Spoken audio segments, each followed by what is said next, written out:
Hello बच्चों, कैसे हो आप सभी। उम्मीद है आप सब बहुत ही अच्छे होंगे। तो बच्चों, इस वीडियो क्लास में हम प्रश्नावली 4.3 का पहला सवाल सॉल्व करेंगे। पीछे की पूरी प्रश्नावली मैंने आपको समझा दी है। अगर आपने वो सवाल नहीं देखे हैं तो उनके लिंक मैं इस वीडियो के डिस्क्रिप्शन में दे दूंगा। ठीक है बच्चों। तो बच्चों, इस सवाल में हमें ये 3 द्विघात समीकरणें दे रखी हैं।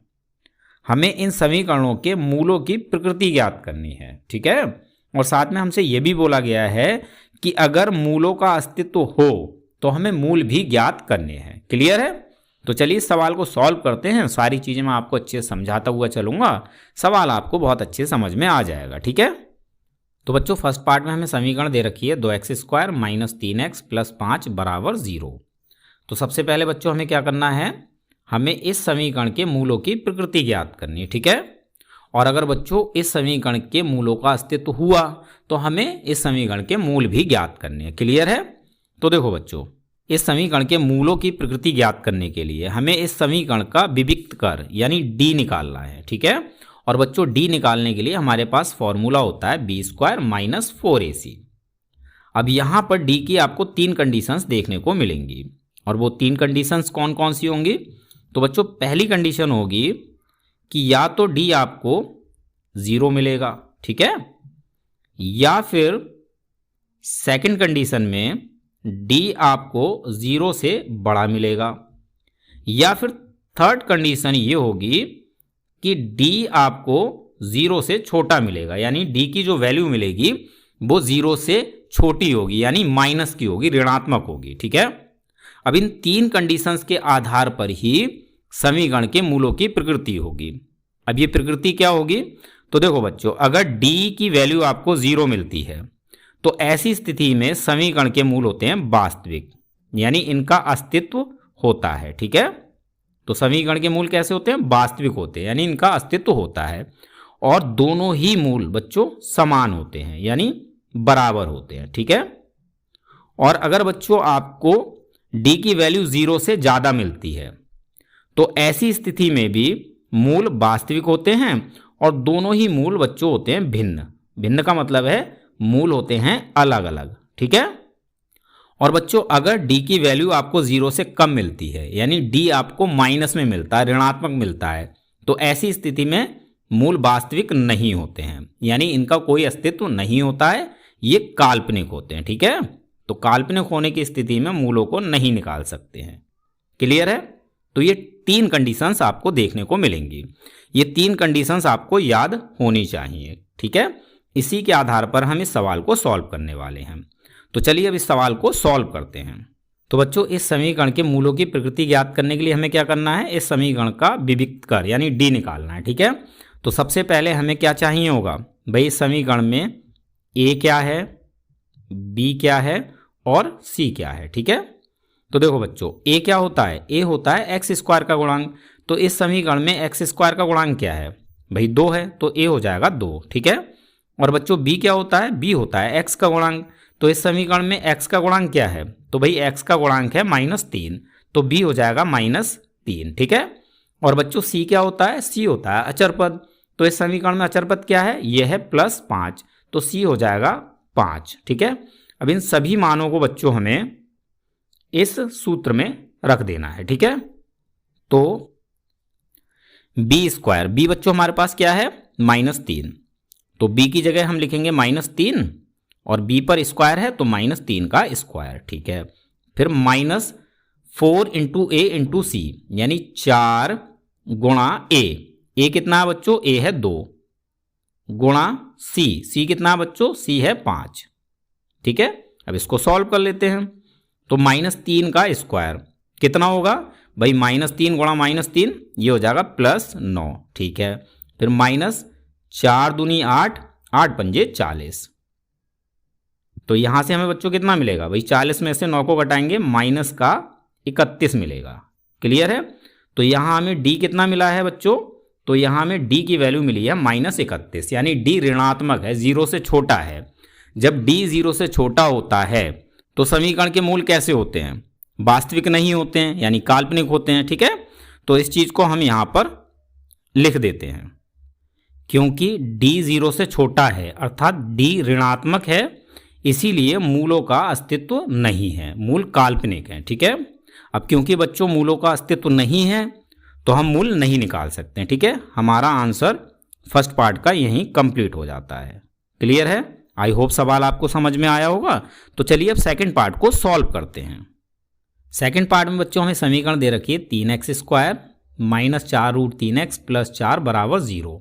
सबसे पहले बच्चों हमें समीकरण में a, b, c की वैल्यू निकाल लेते हैं। ठीक है, तो a कितना होगा बच्चों? a होता है x² का गुणांक, तो x² का गुणांक कितना है इसमें? 3, तो a हो जाता है 3। ठीक है, b कितना होगा बच्चों? तो b होता है x का गुणांक, तो यहाँ पर x का गुणांक क्या है बच्चों? -4√3, तो b हो जाता है -4√3। ठीक है, और c कितना होगा बच्चों? तो c होता है अचर पद, तो इसमें अचर पद है +4, तो c हो जाएगा 4।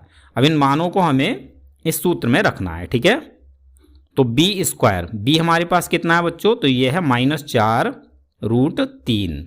ठीक है, b का स्क्वायर यानी -4√3 का स्क्वायर, -4 इंटू a हमारे पास है 3 इंटू c हमारे पास है 4। ठीक है, सॉल्व करते हैं। -4√3 का स्क्वायर, तो -4√3 का स्क्वायर कितना होगा भाई? -4√3 गुणा -4√3, यहाँ सॉल्व करके दिखाता हूँ। -4√3 गुणा -4√3। ठीक है, -4 की गुणा -4 से करेंगे तो हमें कितना मिलेगा भाई? 16 मिलेगा प्लस का, 4 चौक 16 और माइनस गुणा माइनस प्लस हो जाएगा। फिर √3 की गुणा √3 से करेंगे तो हमें मिलेगा 3, तो यहाँ से हमें कितना मिलेगा भाई? 16 तियाँ 48। ठीक है, तो -4√3 का स्क्वायर हो जाएगा 48, तो यहाँ हम डायरेक्ट 48 लिख देते हैं। इसको यहाँ से मैं मिटा देता हूँ। ठीक है, तो -4√3 का स्क्वायर ये हो जाता है 48। ठीक है, फिर -4 तियाँ 12 और 12 चौक 48। ठीक है, तो यहाँ से हमें कितना मिलेगा बच्चों? 48 में से 48 घटाएंगे 0, तो यहाँ हमें d की वैल्यू मिली है 0। और हमें पता है जब d 0 होता है तो समीकरण के मूल वास्तविक होते हैं और समान होते हैं। ठीक है, तो इसको हम यहाँ लिख देते हैं। क्योंकि d 0 है इसलिए मूल वास्तविक और समान है। ठीक है, अब क्योंकि बच्चों मूल वास्तविक हैं यानी इनका अस्तित्व है, तो हमें इस समीकरण के मूलों को निकालना भी है। ठीक है, तो बच्चों इस समीकरण के मूलों को निकालने के लिए हम द्विघाती सूत्र का प्रयोग करेंगे। ठीक है, तो बच्चों द्विघाती सूत्र क्या होता है? तो x बराबर -b प्लस माइनस रूट के अंदर b² - 4ac, और बच्चों b² - 4ac क्या होता है? d होता है, तो हम रूट के अंदर लिख देते हैं d। ठीक है, और बटे में आएगा 2a। क्लियर है? तो इस फॉर्मूले से बच्चों हम इस समीकरण के मूल ज्ञात करेंगे। ठीक है, अब इसमें हम मान रख लेते हैं, तो सूत्र का माइनस हम ज्यों का त्यों लगाएंगे और b की वैल्यू हम यहाँ रखेंगे। तो b की वैल्यू क्या है बच्चों? ये है -4√3। ठीक है, फिर प्लस माइनस रूट के अंदर d हमें बच्चों कितना मिला है? तो d मिला है 0, तो रूट के अंदर आ जाएगा 0, और बटे में 2a यानी 2 गुणा a, तो a बच्चों हमारे पास कितना है? 3। ठीक है, अब इसको सॉल्व करते हैं। तो देखो बच्चों, यहाँ से हम ब्रैकेट को हटाएंगे, बाहर माइनस है अंदर माइनस है, तो माइनस गुणा माइनस प्लस हो जाएगा, तो ये हो जाएगा प्लस का 4√3। ठीक है, फिर प्लस माइनस रूट के अंदर है 0, रूट के अंदर 0 का मान क्या होगा भाई? 0 ही होगा, तो यहाँ आ जाएगा 0, और बटे में 2 गुणा 3 हम ज्यों का त्यों रख लेते हैं। ठीक है, अब देखो बच्चों, 4√3 में 0 को चाहे प्लस करो चाहे माइनस करो, इससे कोई फर्क नहीं पड़ेगा, ये 4√3 ही रहेगा। ठीक है, तो ऊपर रहेगा 4√3 और बटे में 2 गुणा 3। ठीक है, यहाँ तक समझ में आ गया? ठीक है, अब देखो बच्चों, 2 से 4 2 बार में कैंसिल हो जाएगा, तो ऊपर क्या बचा? 2√3 और बटे में है 3। ठीक है, तो ये हो गए मूल। अब क्योंकि दोनों मूल समान हैं तो एक मूल होगा 2√3 3/3 और दूसरा मूल भी होगा 2√3/3। लेकिन बच्चों आपकी किताब में आंसर अलग दे रखा है, तो किताब वाला आंसर लाने के लिए हमें क्या करना है, तो यहाँ पर हमें 2√3 को ज्यों का त्यों रखना है और बटे में है 3, तो 3 को हम लिख सकते हैं √3 गुणा √3। ठीक है, √3 गुणा √3 कितना होगा भाई, 3 ही होगा। क्लियर है, तो हमने 3 को लिख दिया √3 गुणा √3। अब √3 से ऊपर वाला √3 हो जाता है कैंसिल, तो फाइनल क्या बचा भाई, ऊपर बचा 2 और नीचे बचा √3। तो ये हो गया भाई x का मान, यानी इस समीकरण के मूल। अब क्योंकि दोनों मूल समान हैं तो एक मूल 2√3 होगा तो दूसरा मूल भी क्या होगा, 2√3। ठीक है, तो इस समीकरण के दोनों मूल हो जाते हैं 2√3, 2√3। यहाँ पर आपका ये सेकंड पार्ट कंप्लीट हो जाता है। क्लियर है, चलिए थर्ड पार्ट को सॉल्व करते हैं। थर्ड पार्ट में बच्चों हमें समीकरण दे रखी है 2x² - 6x + 3 = 0। तो फटाफट से इस समीकरण में a, b, c की वैल्यू निकाल लेते हैं। तो a की वैल्यू क्या होगी बच्चों, 2। ठीक है, और b की वैल्यू क्या होगी बच्चों, -6, और c की वैल्यू कितनी होगी, ये होगी +3। ठीक है, अब इन सभी मानों को इस सूत्र में रखते हैं। तो b² यानी -6 का स्क्वायर -4 गुणा a मतलब 2 गुणा c मतलब 3। ठीक है, सॉल्व करेंगे, -6 का स्क्वायर यानी -6 गुणा -6, तो ये हो जाएगा +36। फिर -4 दूनी 8, 8 तियाँ 24। तो यहाँ से बच्चों हमें कितना मिलेगा भाई, 36 में से 24 को घटाएंगे 12। तो यहाँ d की वैल्यू हमें मिली है 12, यानी d 0 से बड़ा है। जब d 0 से बड़ा होता है तो मूल वास्तविक होते हैं और अलग अलग होते हैं। ठीक है, तो इस चीज़ को हम यहाँ पर लिख देते हैं। क्योंकि d 0 से बड़ा है इसीलिए मूल वास्तविक और भिन्न हैं, यानी अलग अलग हैं। अब क्योंकि यहाँ पर भी मूल वास्तविक हैं यानी इनका अस्तित्व है, तो हमें इस समीकरण के मूलों को भी निकालना है। ठीक है, तो इसके लिए हम फॉर्मूले का प्रयोग करेंगे। x बराबर -b + रूट के अंदर d और बटे में 2 गुणा a यानी 2a मान रख लेते हैं।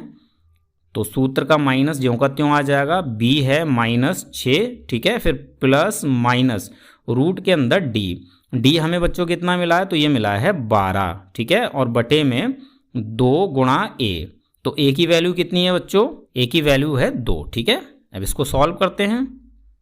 तो देखो बच्चों यहाँ से हम ब्रैकेट हटाएंगे, माइनस गुणा माइनस प्लस हो जाएगा, तो ये हो जाएगा +6 और फिर प्लस माइनस रूट के अंदर है 12, तो 12 के हम अभाज्य गुणनखंड करके रूट के अंदर लिख लेते हैं। ठीक है, तो 12 के अभाज्य गुणनखंड क्या होंगे बच्चों, तो 2 से 2 छंग 12, फिर 2 से 2 तियाँ 6, फिर 3 से 3 एकम 3, ये हो गया अभाज्य गुणनखंड 12 के। ठीक है, तो हमें रूट के अंदर 12 को लिखना है 2 गुणा 2 गुणा 3। क्लियर है, और बटे में 2 गुणा 2 हम ज्यों का त्यों लिखेंगे। ठीक है, अब देखो बच्चों यहाँ से हमें क्या मिलेगा, 6 ज्यों का त्यों रहेगा और प्लस माइनस ज्यों का त्यों रहेगा। अब रूट के अंदर 2 का बन गया है जोड़ा। अगर रूट के अंदर किसी भी संख्या का जोड़ा बन जाता है तो वो संख्या रूट के आ जाती है बाहर, तो 2 आ जाएगा रूट के बाहर। अब 3 का जोड़ा नहीं बना है तो ये रहेगा रूट के अंदर। ठीक है, और बटे में 2 गुणा 2। ठीक, अब यहाँ देखो बच्चों हम क्या करेंगे, 6 और 2√3 इन दोनों में 2 कॉमन है, तो हम 2 कॉमन ले लेते हैं। 6 में से 2 कॉमन लेंगे तो अंदर बचेगा भाई 3। ठीक है, फिर प्लस माइनस 2√3 में से 2 को हम कॉमन ले लेंगे तो क्या बचेगा, √3। ठीक, और बटे में 2 गुणा 2, 2 से 2 हो जाएगा कैंसिल। क्लियर है, तो बच्चों क्या बचा भाई, ऊपर बचा 3 प्लस माइनस √3 और बटे में बचा 2। तो ये हो गया भाई मूल यानी x के मान। अब क्योंकि d यहाँ पर 0 से बड़ा है तो दोनों मूल कैसे होंगे, भिन्न होंगे यानी अलग अलग होंगे। तो ये 2 मूल कौन कौन से होंगे भाई, एक मूल तो हो जाएगा 3 प्लस √3 बटे 2, यानी हमने इस 3 में इस √3 को एक बार प्लस कर लिया। ठीक है, और इसी 3 में हम इस √3 को माइनस कर लेंगे, तो 3 माइनस √3 और बटे में है 2। तो ये हो गया दूसरा मूल, यानी पहला मूल हो गया 3 प्लस रूट 3/2 और दूसरा मूल हो गया 3 माइनस रूट 3/2। तो ये हो गए दोनों मूल। ठीक है बच्चों, आई होप सवाल आपको समझ में आ गया होगा। तो यहाँ पर हमारा ये क्वेश्चन कंप्लीट हो जाता है। उम्मीद करता हूँ कि आपको ये सवाल अच्छे समझ में आ गया होगा। तो मिलते हैं अपने अगले वीडियो क्लास में।